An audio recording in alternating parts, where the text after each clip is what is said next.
How do you get started in commercial real estate, specifically multifamily investing? That's what we're discussing today. Hey, I'm Tim Diesel. I'm a commercial real estate consultant. This channel is designed to give you tips and strategies in your investing business. If you're a broker, this will definitely help your clients. All right, so let's get into it. How do you buy your very first apartment building or your multifamily property and really make an impact in your career? So in the past, a lot of times I'll get comments and emails sent to me and they'll tell me, Tim, your videos are too short. I'm not getting all the information. Do you mind extending them a little bit? So I'm gonna make this video a little bit longer. I'm not gonna make it too bogged down with information, but you're gonna get a lot out of it. And I'm gonna try to detail everything as much as possible for you. All right, so the very first thing we wanna do is we wanna find the property, then we wanna manage the property, and then we wanna finance the property. So those are the three things that we're gonna do in every deal, every transaction. Now, when I say find the property, I do not mean go online to LoopNet or the MLS and find something there and start calling them. That is not the way to do this. In my most recent book, I give you guys 7 or 8 different ways to find property, and I'll make a video about that to really give you a bunch of different sources and get into different ways of finding property. But the first thing you want to do is you want to find the deal somehow. Whatever your method is, let's just suppose you found it. This video is not about finding deals. It's assuming you've already found your deal. That's number one. Number two is management. Who's managing the property? Every single property needs to be managed. Everything. Every commercial property, every whatever. Whoever tells you they're not managing it, they just self-manage. Well, they're still managing it, right? Someone's got to manage it. Someone's got to talk to the tenants. Even if it's a triple net, someone is managing the property. Someone's got to go sweep it up, take care of the roof, whatever the case is. There's always management involved. No matter what it is, there's always something. And then the third thing is finance. You got to finance this thing. Or you got to figure out a way to buy it. It doesn't have to necessarily be financed. It could be cash, it could be whatever, right? So let me give you a little tip while we're discussing management a little bit. On a few deals, I've actually partnered up with investors and have gotten equity position in the property just by being the manager. Have you ever seen these big apartment complexes, how they have a management team that they hire or a professional management company? Well, that company is getting paid X amount of dollars. If you know of a deal that you really want and you don't have any money, if you know the person who has money, and you can say, listen, I don't have very much to bring to the table, but I'll manage it, I'll do all the hard work. You can audit all the numbers and everything we're doing just to make sure I'm doing a good job. Or we can bring on a management company and I'll help them, I'll work with them somehow. I've done this a few times where their skin in the game is actually their sweat equity, right? They're actually putting some work into it. A lot of things you can do also. If we're talking about financing, maybe you don't have a lot of the money to bring to the table. Suppose it's $1 million deal and they need 25%. You don't have $250,000. You don't even have $50,000. But you might have some of the soft costs, right? You might have the inspection fees. You might have the deposit. Maybe they want 20 grand or 25, whatever the number is. You might have a little bit of that.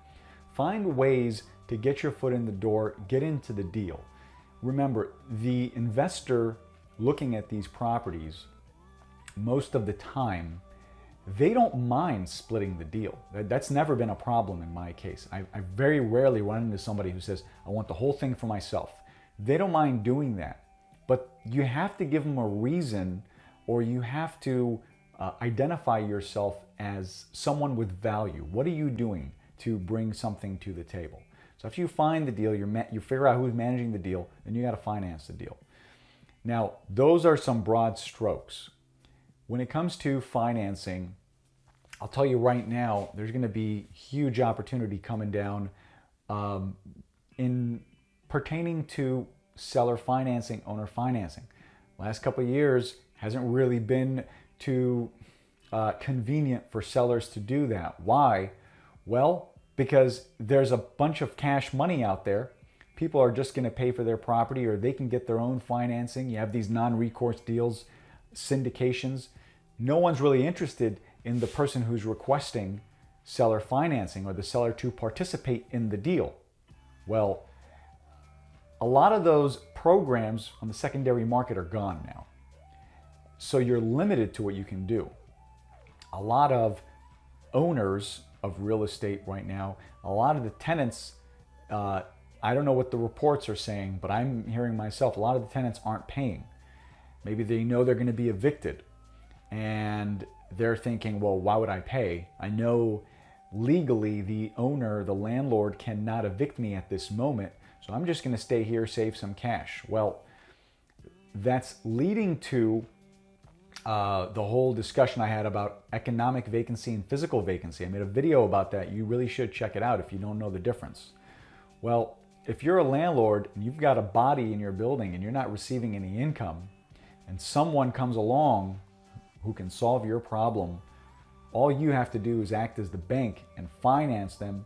Those deals happen all the time.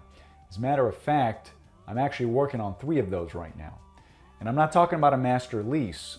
I'm talking about actually working out owner financing, where if you've noticed in the last couple of years, property in general has really skyrocketed, especially multifamily properties.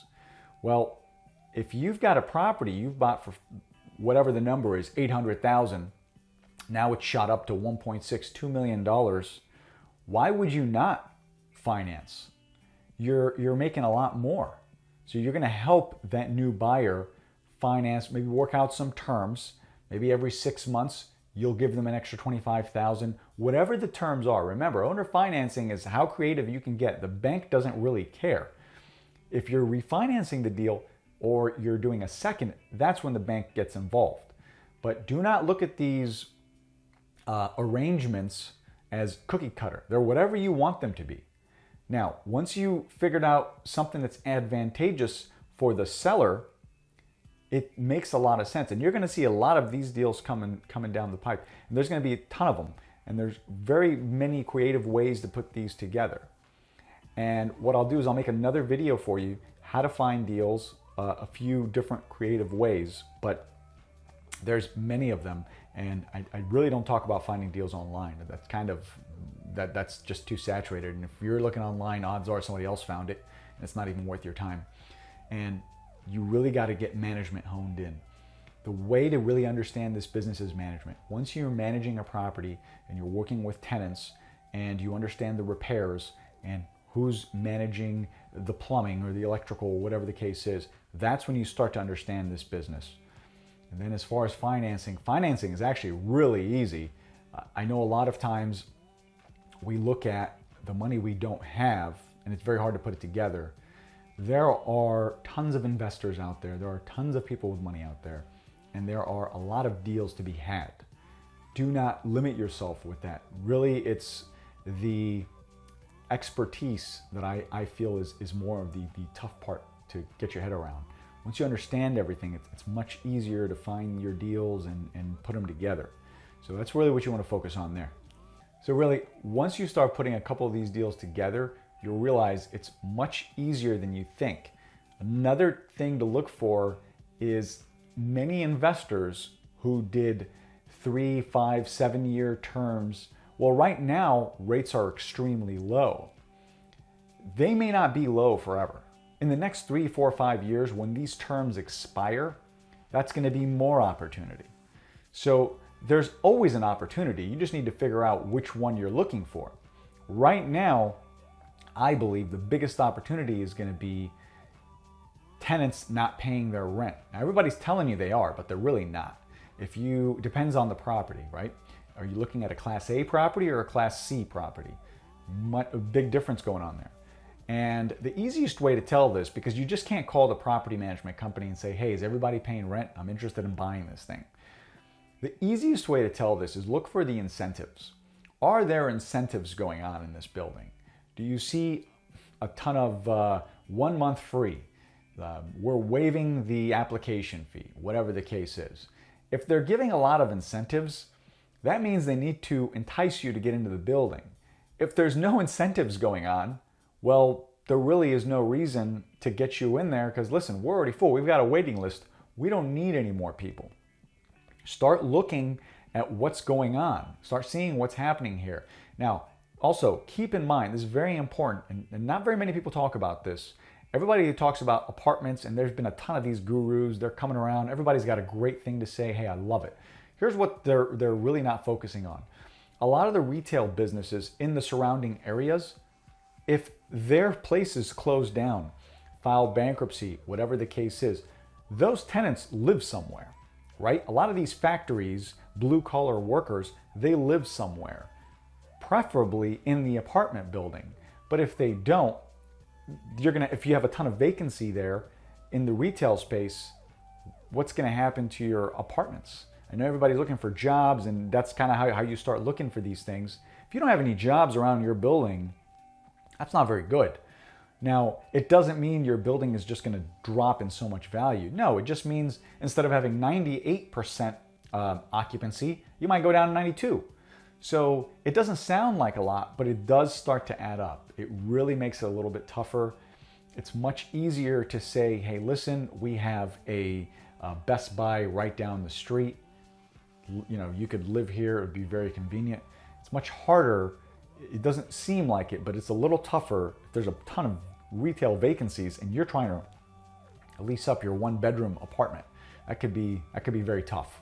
So really look at your options and figure out a way, once you find the deal, figure out a way to management to get in there somehow to finance it.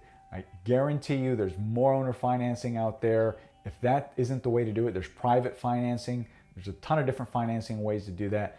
Like this video, subscribe to this channel, leave me comments, questions, anything you have. I love answering them, and I want to help you guys get your first property, start making money in this business. So whatever it is that comes to mind, let me know. I really want to help you. Thank you so much.